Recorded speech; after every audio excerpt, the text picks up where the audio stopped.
حوث زادہ قسط نمبر 3۔ ملک افضل حسین چودھری قادر زمان نے سر کو اثباتی جنبش دیتے ہوئے کہا، لیکن وہ جملہ ادھورا چھوڑ کر خاموش ہو گیا۔ میں نے جلدی سے پوچھا، یہ ملک افضل حسین کون ہے؟ پٹواری حیات محمد نے جواب دیا، چودھری صاحب کے ساتھ والے پنڈ کا چودھری ہے جناب۔ ملک افضل اور چودھری صاحب کی زمینیں آپس میں ملی ہوئی ہیں۔ چودھری صاحب، میں نے قادر زمان کو مخاطب کرتے ہوئے پوچھا، افضل حسین سے آپ کی کیا دشمنی ہے؟ وہ زیر لب مسکرایا، کوئی خاص دشمنی نہیں ہے، کئی سالوں سے ہمارے درمیان زمین کا جھگڑا چل رہا تھا، بات عدالت تک بھی گئی تھی، لیکن میں نے وہ کیس جیت لیا تھا۔ اس سلسلے میں پٹواری حیات محمد نے بھرپور تعاون کیا تھا، لیکن ایسی کوئی بات نہیں کہ ملک افضل اس انتہا تک پہنچ جائے۔ میں سمجھ گیا کہ پٹواری حیات محمد نے مقدمہ جیتنے میں چودھری قادر زمان کی کس نوعیت کی مدد کی ہوگی۔ میں پٹواریوں کے جوڑ توڑ سے بخوبی واقف تھا اور ان کی کاغذی قوت کا بھی مجھے اندازہ تھا۔ میں نے کہا، میں اس سلسلے میں ملک افضل حسین سے ضرور ملوں گا۔ پھر میں نے پٹواری حیات محمد کو مخاطب کرتے ہوئے پوچھا، پٹواری صاحب، کیا ملک افضل کا بھی آپ کے گھر آنا جانا تھا؟ وہ کانوں کو ہاتھ لگاتے ہوئے بولا، توبہ کریں جناب، میں ایسے نحوست زدہ لوگوں سے ملنا بالکل پسند نہیں کرتا۔ پھر اس نے خود ہی اپنی بات کی وضاحت کر دی، اس نے 4 بیویاں لا کر رکھی ہیں، لیکن اولاد ایک میں سے بھی نہیں، خدا کی مار ہے جی اس شخص پر۔ میں نے کہا، اولاد دینا یا نہ دینا اوپر والے کے ہاتھ میں ہے، انسان اس معاملے میں بے دست و پا ہے۔ پٹواری صاحب، اور ایک بات اچھی طرح ذہن میں بٹھا لیں، اور وہ یہ کہ آپ کی بیٹی کو اغوا کرنے والے اس بات سے واقف تھے کہ غزالہ کا کمرہ کون سا ہے۔ وہ سیدھے وہیں پہنچے اور اسے اٹھا کر لے گئے۔ کیا اس سے یہ بات ثابت نہیں ہوتی کہ وہ آپ کے گھریلو معاملات اور حالات سے اتنے ہی آگاہ تھے جتنے کہ آپ؟ وہ پریشانی سے ادھر ادھر دیکھنے لگا۔ اسی سنا میں ایس آئی ریاض باجوہ بیٹھک میں داخل ہوا، اس کے چہرے پر دبا دبا جوش پایا جاتا تھا۔ یہ دیکھیں ملک صاحب، اس نے مخاطب کرتے ہوئے سگریٹ کا ایک پیکٹ میری جانب بڑھا دیا۔ کیا ہے یہ؟ میں نے وہ پیکٹ ہاتھ میں لے کر دیکھتے ہوئے پوچھا، یہ تمہیں کہاں سے ملا ہے؟ ادھر غزالہ کے کمرے سے ایس آئی نے جواب دیا، ایک چارپائی کے نیچے پڑا تھا۔ سگریٹ کا وہ پیکٹ قریب قریب بھرا ہوا تھا، 2 یا 3 سگریٹ اس میں استعمال کی گئی تھیں۔ وہ فوکس آن برانڈ ہتھوڑا مارکا سگریٹ کا پیکٹ تھا۔ اس زمانے میں برانڈ غریب سگریٹ نوشوں کا ساتھی تھا، آج کل نظر نہیں آتا، شاید اب نہیں بنتا۔ غزالہ کے کمرے سے سگریٹ کا پیکٹ ملنا ایک غیر معمولی بات تھی۔ میں نے حیات محمد کے ساتھ جا کر تصدیق کی کہ مذکورہ چارپائی غزالہ کے تصرف میں تھی یا تاجی کے۔ معلوم ہوا کہ جس چارپائی کے نیچے سے وہ پیکٹ ملا تھا وہ غزالہ کی چارپائی تھی۔ ظاہر ہے تاجی غزالہ میں سے کوئی تو سگریٹ نہیں پیتی ہوں گی۔ اب ایک ہی امکان باقی تھا کہ وہ سگریٹ کا پیکٹ غزالہ کو اغوا کرنے والے ڈاکو کا تھا، جو غزالہ کو کندھے پر لاتے ہوئے اس کی جیب سے نکل کر کمرے کے فرش پر گر گیا ہوگا، جو بعد ازاں کسی کے پاؤں کی ٹھوکر سے چارپائی کے نیچے چلا گیا ہوگا۔ غزالہ کے اغوا کے بعد گھر میں وہ کہرام مچا تھا کہ کسی کا اس طرف دھیان ہی نہیں گیا ہوگا۔ میں نے پٹواری حیات محمد سے پوچھا، آپ سگریٹ پیتے ہیں؟ نہیں جناب، میں تو حقے کا عادی ہوں، اس نے جواب دیا۔ سگریٹ مجھے پسند نہیں ہے، اس میں وہ حقے والا مزہ کہاں؟ میں نے کہا، کل رات یہاں ٹھہرنے والے مہمانوں میں کتنے مرد تھے؟ اس نے سوچ کر جواب دیا، 2 مرد تھے جناب، انہیں فی الفور یہاں بلائیں۔ حیات محمد گیا اور اپنے مہمان مردوں کو لے کر آ گیا۔ وہ دونوں عمر رسیدہ افراد تھے اور حیات محمد کے قریبی رشتہ دار تھے۔ ان میں سے ایک کا نام خوشی محمد اور دوسرے کا دلدار حسین تھا۔ میں نے دلدار حسین سے پوچھا، چاچا سگریٹ کون سی پیتے ہو؟ بگلا مارکا جناب، اس نے جواب دیا اور جیب سے بگلا مارکا سگریٹ کا پیکٹ نکال کر دکھایا۔ میں نے خوشی محمد سے بھی وہی سوال کیا۔ وہ بولا، تھانے دار صاحب، میں عام طور پر تو حقہ ہی پیتا ہوں، بس کبھی کبھار سگریٹ منہ میں لے لیتا ہوں، جو بھی مل جائے، لالٹین، بگلا مارکا، پاسنگ، شودوڈبائن، کبھی ہتھوڑا مارکا نہیں پی۔ اللہ آپ کا بھلا کرے تھانے دار پتر۔ وہ رسانیت سے بولا، میں نے بتایا نا، جو بھی مل جائے، یعنی جو بھی کوئی پلا دے، میں خود سگریٹ خرید کر نہیں پیتا ہوں۔ پھر ایک لمحے کے توقف کے بعد اس نے پوچھا، غزالہ بیٹی کا کچھ پتہ چلا؟ تھانے دار صاحب، میں نے اسے کہا کہ میں غزالہ کا سراغ لگانے کی کوشش کر رہا ہوں۔ پھر میں نے خوشی محمد اور دلدار حسین کو جانے کی اجازت دے دی۔ بعد میں مجھے معلوم ہوا کہ خوشی محمد رشتے میں غزالہ کا دور کا ماموں لگتا تھا۔ میں نے ہتھوڑا مارکا سگریٹ کا وہ پیکٹ اپنے پاس محفوظ کر لیا۔ اس زمانے میں فنگر پرنٹ اٹھانے کا کوئی رواج نہیں تھا اور نہ ہی عدالت اس کو کوئی اہمیت دیتی تھی۔ میں نے وہ پیکٹ غزالہ کو اغوا کرنے والے ڈاکوؤں کے واحد سراغ کے طور پر اپنے پاس رکھ لیا تھا۔ چودھری قادر زمان نے پوچھا، ملک صاحب، سگریٹ کا یہ پیکٹ آپ کی بھلا کتنی مدد کرے گا؟ میں نے کہا، کچھ نہ ہونے سے تھوڑا بہت ہونا بہت بہتر ہے چودھری صاحب۔ یہ تو آپ ٹھیک کہہ رہے ہیں، اور یہ بھی یاد رکھیں کہ بعض اوقات معمولی نوعیت کے سراغ بھی بہت کارآمد ثابت ہوتے ہیں۔ میں نے کہا، ممکن ہے میں اس سگریٹ کے پیکٹ سے غزالہ تک پہنچ جاؤں۔ خدا آپ کی زبان مبارک کرے ملک صاحب، پٹواری حیات محمد نے کہا۔ چودھری قادر زمان اٹھتے ہوئے بولا، ہم تو اب چلیں گے، ادھر حویلی میں اس خبر نے تہلکہ مچا رکھا ہے، ایک افراتفری کا عالم ہے، مجھے حیدر علی کی ماں اور چھوٹے بہن بھائیوں کو بھی سنبھالنا ہے۔ میں نے کہا آپ کا بیان بھی بہت ضروری ہے چودھری صاحب۔ ہاں ہاں، وہ اس بات میں سر ہلاتے ہوئے بولا، ابھی تو میں بہت جلدی ہوں، آپ بیان شان کا سلسلہ کل پر رکھ لیں۔ ٹھیک ہے، میں نے کہا آپ تھانے آنے کی زحمت گوارا کریں گے یا میں؟ وہ میری بات پوری ہونے سے پہلے ہی بول اٹھا، ملک صاحب آپ ہماری حویلی کو رونق بخشیں تو مجھے بہت خوشی ہوگی۔ ویسے بھی آپ نے ملک افضل حسین کی طرف تو جانا ہی ہے، میری حویلی وہاں سے زیادہ دور نہیں ہے، چلیں میں ہی آپ کی حویلی میں آ جاؤں گا، میں نے خوش دلی سے کہا۔ وہ بولا، ملک صاحب ادھر تھانے میں ذرا گرمی سردی ہو گئی تھی، اس لیے میں معذرت خواہ ہوں۔ جوان خون تو آپ کو پتہ ہی ہے بڑا جوش مارتا ہے، اور پھر یہ حیدر علی کی ہونے والی بیوی کا معاملہ ہے۔ میں اپنے بیٹے کی طرف سے ایک مرتبہ پھر آپ سے معذرت چاہتا ہوں۔ ایسا ہو جاتا ہے، کوئی بات نہیں، میں نے مسکراتے ہوئے کہا۔ پھر حیدر علی کی طرف دیکھتے ہوئے اضافہ کیا، جوان اس وقت تمہیں جوش کی بجائے ہوش سے کام لینا چاہیے۔ میں تمہاری نازک پوزیشن کو سمجھ سکتا ہوں، لیکن یہ معاملہ سوچ بچار اور سوجھ بوجھ سے ہی سلجھے گا۔ برخوردار جذباتی اچھل کود اس معاملے کو سلجھانے کی بجائے مزید الجھا دے گی۔ میری بات اس کی سمجھ میں آ گئی۔ وہ خجالت آمیز لہجے میں بولا، آپ ٹھیک کہتے ہیں ملک صاحب۔ چودھری قادر زمان نے کہا، غزالہ کی تلاش میں کوئی کسر نہ اٹھا رکھیں ملک صاحب، آپ کو جس قسم کی مدد درکار ہو میں حاضر ہوں۔ پھر وہ پٹواری حیات محمد کو تسلی دلاسے دے کر اپنے تانگے میں وہاں سے چلے گئے۔ وہ اس کے سوا اور کار بھی کیا سکتے تھے؟ ان کی حویلی میں بھی اس وقت قیامت برپا ہوگی۔ وہ حویلی جس کے در و دیوار میں اس خاندان کی پہلی دلہن آنے والی تھی، مگر اب وہ نہیں آ سکتی تھی۔ کم از کم آج کی تاریخ میں ایسا ہونا ممکن نظر نہیں آتا تھا۔ چودھری کے جانے کے بعد میں نے حیات محمد پٹواری سے کہا، آپ اندر جا کر دیکھیں، اگر آپ کی بیوی کی حالت ذرا سنبھل گئی ہو تو میں اس کا بیان لینا چاہتا ہوں۔ وہ اندر گیا اور تھوڑی دیر بعد آ کر بتایا کہ کشور ابھی بیان دینے کے قابل نہیں ہے۔ میں نے کہا، آپ نے تاجی نامی غزالہ کی سہیلی کا گھر کس طرح بتایا تھا؟ ادھر دوسری گلی میں۔ وہ مجھے پتہ سمجھانے لگا۔ میں اٹھ کر کھڑا ہو گیا، ٹھیک ہے میں اسے دیکھ لیتا ہوں۔ حیات محمد نے کہا، ملک صاحب آپ نے یہ کیا شوشہ چھوڑ دیا ہے؟ کون سا شوشہ بھائی؟ وہی جی غزالہ کے عاشق والا۔ حیات محمد نے کہا، اب چودھری صاحب جانے دل میں کیا سوچ رہے ہوں گے؟ میں نے کہا، میں نے کوئی شوشہ نہیں چھوڑا، بلکہ ایک امکان کی جانب اشارہ کیا تھا، کیونکہ بظاہر اغوا کی کوئی وجہ نظر نہیں آتی، پر چودھری صاحب کے دل میں تو میل آ جائے گا۔ وہ مسکین سے صورت بنا کر بولا، اب اگر غزالہ مل بھی گئی تو پتہ نہیں چودھری صاحب اسے اپنی بہو بنانے پر تیار بھی ہوتے ہیں یا نہیں۔ بے وقوفی کی باتیں نہ کریں پٹواری صاحب، میں نے ذرا سخت لہجے میں کہا۔ چودھری صاحب خاصے سمجھدار آدمی ہیں، زندگی کی اس اونچ نیچ سے اچھی طرح واقف ہیں۔ ہاں البتہ، میں نے دانستہ جملہ ادھورا چھوڑ دیا۔ وہ جلدی سے بولا، البتہ کیا؟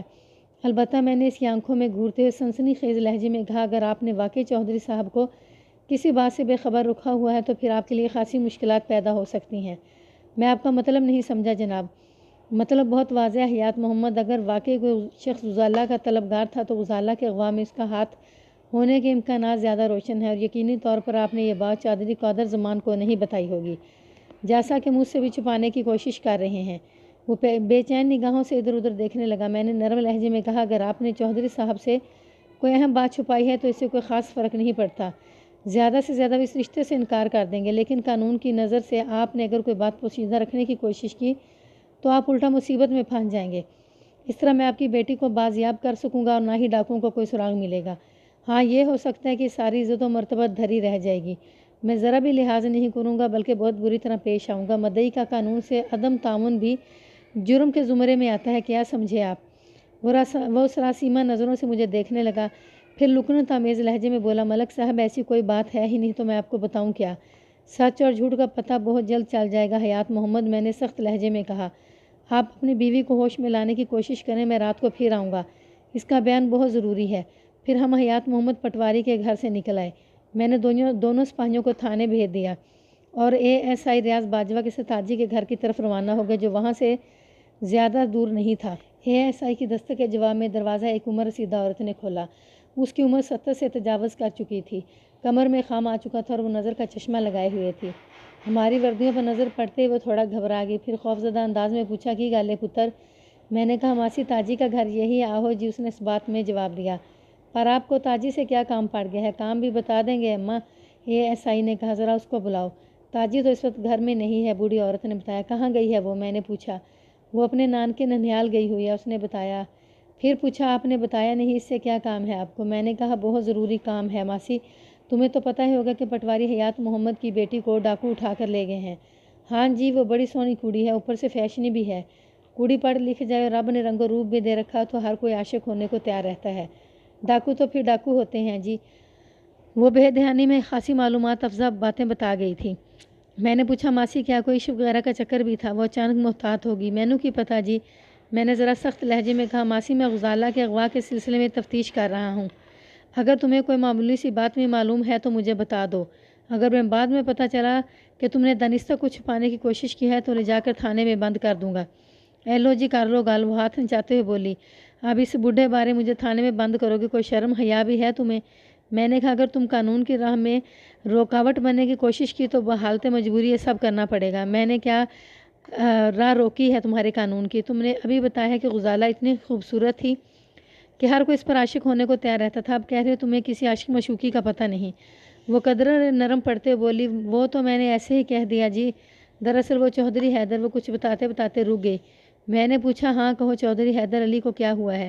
کچھ نہیں جی، وہ جلدی سے بولی، میں یہ کہہ رہی تھی کہ چودھری حیدر علی غزالہ پر عاشق ہو گیا تھا، کسی شادی کی تقریب میں اس نے غزالہ کو دیکھ کر پسند کر لیا تھا۔ بن ٹھن کر تو بالکل پری لگتی ہے جی غزالہ، اگر حیدر علی نے زور نہ مارا ہوتا تو یہ رشتہ ہو ہی نہیں سکتا تھا، ورنہ کہاں چودھری قادر زمان اور کہاں پٹواری حیات محمد، زمین آسمان کا فرق ہے جی۔ مجھے اندازہ ہو گیا کہ اب اس سے کوئی کام کی بات اور نہیں معلوم ہو سکتی تھی۔ میں نے پوچھا تاجی کا ننھیال کس طرف ہے؟ وہ دوسرے پنڈ میں ہے جی، اس نے بتایا، اس کا ماما آیا ہوا تھا، وہ صبح ہی اسے ساتھ لے کر گیا ہے۔ تاجی ڈاکوؤں والے واقعے سے خاصی سہم گئی تھی، میں نے بھی سوچا ہوا پانی بدلے گا تو اس کی طبیعت سنبھل جائے گی۔ پھر اس نے بتایا کہ وہ تاجی کی دادی تھی، تاجی کے والدین کا انتقال ہو چکا تھا، تاجی کو اس کی دادی نے بچپن سے ہی پالا پوسا تھا، اس لیے وہ اسی کے پاس زیادہ تر رہتی تھی، کبھی کبھار اپنے ننیال بھی چلی جاتی تھی۔ اس کی دادی کا نام ماسی جیواں تھا۔ میں نے ماسی جیواں سے تاجی کے ننیال کا پتہ دریافت کیا، اس نے مجھے پوری تفصیل سے سمجھانے کے بعد پوچھا آپ تاجی سے کس قسم کی پوچھ پریت کرنا چاہتے ہیں؟ میں نے بتایا ماسی جس وقت ڈاکو غزالہ کو اٹھا کر لے جا رہے تھے اس وقت تمہاری پوتی تاجی غزالہ کے کمرے میں موجود تھی، وہ رات کو غزالہ کے پاس ہی سوئی تھی، ممکن ہے وہ ڈاکوؤں کے حلیے کے بارے میں کچھ جانتی ہو۔ میں نے اس کو کئی بار سمجھایا تھا کہ غزالہ کا کھیڑا چھوڑ دے، لیکن اس کی سمجھ میں میری بات ہی نہیں آئی، اب میرے ہاتھوں میں اتنی جان بھی نہیں کہ اسے مار کوٹ کر باز رکھوں۔ کئی دن سے پٹواری کے گھر میں گھسی ہوئی تھی، جب سے غزالہ مایوں بیٹھی ہے میں نے بس صبح شام تاجی کی شکل دیکھی ہے، اور وہ نہ جانے کتنی لمبی تقریر کرنے کا ارادہ رکھتی تھی۔ میں نے ہاتھ کے اشارے سے اسے روک دیا اور کہا میں نے سنا ہے تاجی غزالہ کی بڑی گہری سہیلی تھی، ایسے مواقع پر سہیلیاں ہی سارا کام کرتی ہیں، یہ بات بزرگوں کو اپنے ذہن میں رکھنی چاہیے۔ ہم نے تو یہ سب کبھی نہیں کیا تھا، وہ عجیب سے لہجے میں بولی اور کھٹاک سے دروازہ بند کر دیا۔ ہم واپس تھانے پہنچے تو ظہر کی اذان ہو رہی تھی، اس ساری بھاگ دوڑ میں بھوک خاصی چمک اٹھی تھی۔ حیات محمد پٹواری نے کھانے کے لیے بہت اصرار کیا تھا، لیکن میں نے یہ مناسب نہیں سمجھا تھا، شاید ایک بات کا ذکر کرنا میں بھول گیا، حیات محمد کے گھر پہنچتے ہی میں نے کھوجی بابا چراغ دین کو بلایا تھا اور اسے ڈاکوؤں کا کھرا نکالنے کا کام سونپ دیا تھا۔ اس کی مدد کے لیے میں نے تھانے سے ASI خادم حسین اور 3 کانسٹیبلوں کو بھی منگوا لیا تھا۔ میں نے جو پولیس پارٹیاں ڈاکوؤں کے پیچھے بھیجی تھیں وہ یکے بعد دیگرے مغرب سے پہلے واپس آ گئیں، لیکن سب کے چہرے پر ناکامی لکھی ہوئی تھی۔ غزالہ کا کچھ پتہ چلا تھا اور نہ ہی ڈاکوؤں کا کوئی سراغ ملا تھا۔ انہوں نے جنگل کے اندر بہت دور تک 15-20 میل کا علاقہ چھان مارا تھا، مگر ایسے لگتا تھا جیسے ڈاکوؤں کو زمین نگل گئی یا آسمان نے اٹھا لیا ہو۔ کچھ دیر بعد کھوجی چراغ دین بھی واپس آ گیا، اس نے اپنی ماہرانہ رپورٹ پیش کی۔ گاؤں کی طرف سے گھوڑوں کے قدموں کا پیچھا کرتے وہ بھی جنگل میں خاصی دور تک گیا تھا۔ اس کی رپورٹ کے مطابق کچھ گھوڑوں کے قدموں کے نشانات بابا جھنڈے شاہ کے آستانے تک جا کر ختم ہو گئے تھے۔ بابا جھنڈے شاہ کا آستانہ دریا کے اس پار کوئی 5 میل دور جنگل کے اندر واقع تھا۔ اس کے علاوہ چراغ دین نے کچھ گھوڑوں کو مزید آگے جنگل کی طرف جاتے ہوئے بھی دیکھا تھا، جنگل کی طرف جاتے ہوئے بھی کھوجا تھا۔ یہ معلومات کوئی خاص اہمیت کی حامل نہیں تھی۔ ڈاکوؤں کا تعاقب کرنے الصبح گاؤں کے کچھ نوجوان گھوڑوں پر سوار ہو کر جنگل کی طرف گئے تھے، ممکن ہے ان میں سے کچھ بابا جھنڈے شاہ کے آستانے تک گئے ہیں اور کچھ مزید آگے جنگل میں گھس گئے ہوں۔ ویسے بھی گاؤں کے لوگ جھنڈے شاہ کے آستانے آتے جاتے رہتے تھے، اس لیے کوئی بات وثوق سے نہیں کی جا سکتی تھی۔ البتہ میں نے اپنے ذہن میں فیصلہ کر لیا تھا کہ بابا جھنڈے شاہ کے آستانے پر جا کر تفتیش ضرور کروں گا، اور اس فیصلے کے پیچھے کھوجی چراغ دین کی ایک بات تھی۔ اس نے سرسری سے انداز میں بتایا تھا کہ کم و بیش 6 گھوڑوں کے قدموں کے نشانات بابا جھنڈے شاہ کے آستانے تک گئے تھے۔ آستانے سے آگے جانے والے نشانات ان سے خاصے مختلف تھے، یعنی وہ دوسرے گھوڑے تھے۔ میں نے ان کے نقطے کو ذہن میں محفوظ کر لیا۔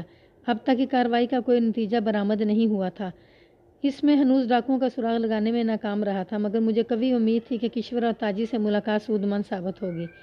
اس رات میں حسب پروگرام کشور کا بیان لینے نہ جا سکا۔ تھانے میں کچھ ضروری نوعیت کے کام نکل آئے تھے کہ مجھے اپنا ارادہ دوسرے دن کے لیے ملتوی کرنا پڑا۔ دوسرے روز میں نے حوالدار بہادر علی کو ساتھ لیا اور چودھری قادر زمان کی حویلی کی طرف روانہ ہو گیا۔ چودھری کی حویلی پٹواری حیات محمد کی بنسبت تھانے سے زیادہ قریب تھی۔ میں نے سوچا پہلے چودھری کا بیان لے لوں۔ چودھری قادر زمان عام چودھریوں کی بنسبت خاصا معقول ثابت ہوا تھا اور اس نے بھرپور تعاون کیا تھا۔ اس روز چودھری حیدر علی سے ملاقات نہ ہو سکی۔ قادر زمان نے بتایا کہ وہ اپنے تئیں غزالہ کی تلاش میں مصروف ہے اور پورا دن حویلی سے باہر ہی رہتا ہے۔ چودھری قادر زمان اپنی بیوی رقیہ بیگم اور 4 اولادوں کے علاوہ درجن بھر ملازمین کے ساتھ اس حویلی میں رہتا تھا۔ حیدر علی سب سے بڑا تھا۔ اس سے چھوٹے بیٹے چودھری منصور علی کی عمر لگ بھگ 22 سال تھی۔ پھر 2 بیٹیاں تھیں، الماس اور نائلہ، جن کی عمریں بالترتیب 18 اور 15 سال تھیں۔ وہ تمام افراد کل والے واقعے سے خاصے غمگین اور افسردہ تھے۔ چودھری قادر زمان کے طویل بیان میں بس ایک ہی بات کارآمد معلوم ہوئی۔ اس نے خدشہ ظاہر کیا تھا کہ ممکن ہے ملک افضل حسین نے کسی انتقامی جذبے کے تحت یہ گندا قدم اٹھایا ہو۔